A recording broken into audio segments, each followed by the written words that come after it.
현대차나 기아차를 수리할 때 순정 부품이 좀 낫겠지라고 생각하신 분들 꽤 있을 겁니다.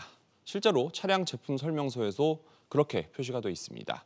공정위가 이걸 부당한 표시라고 보고 경고 조치를 했는데 공정위 내부에서조차 솜방망이 처벌이라는 반응이 나옵니다. 강산 기자가 취재했습니다.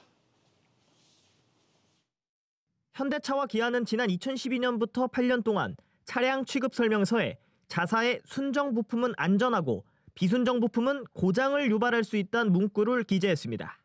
이 같은 표시는 그랜저와 소나타, K5, K7 등 국내 대표 수십여 개 차종에서 표기됐습니다. 공정위는 소비자 혼란을 부추기는 부당한 표시로 판단해 경고 조치했습니다.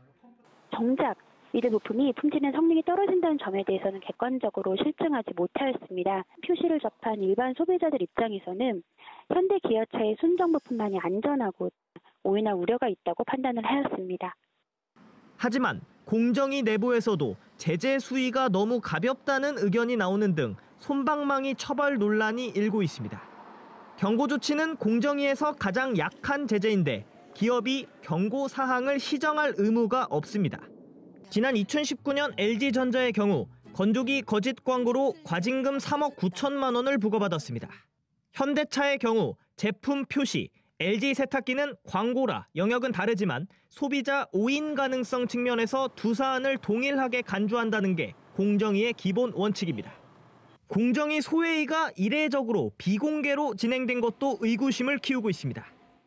광고 표시가 이게 허위성이 있느냐 과장성이 있느냐에 대해서 공개된 사안이기 때문에 이거에 대해서 굳이 비공개를 유지했어야 되느냐라는 건 좀 의문이 있습니다. 절차적인 투명성 내지는 결정 과정이나 기준에 대한 투명성을 제고하는 것이 매우 중요하다고 생각을 합니다. 공정위는 현대차의 자진 시정 이행 완료 상황을 감안한 조치로 특정 기업 봐주기 의도는 없었다고 해명했습니다. 하지만 공정위 설명과 달리 현대차 일부 모델은 시정 조치가 제대로 이뤄지지 않은 것으로 파악됐습니다. 취재가 시작되자 현대차는 실수로 빠진 부분이 있는 것 같다며 조속히 시정 조치하겠다고 밝혔습니다. SBS 비즈 강산입니다.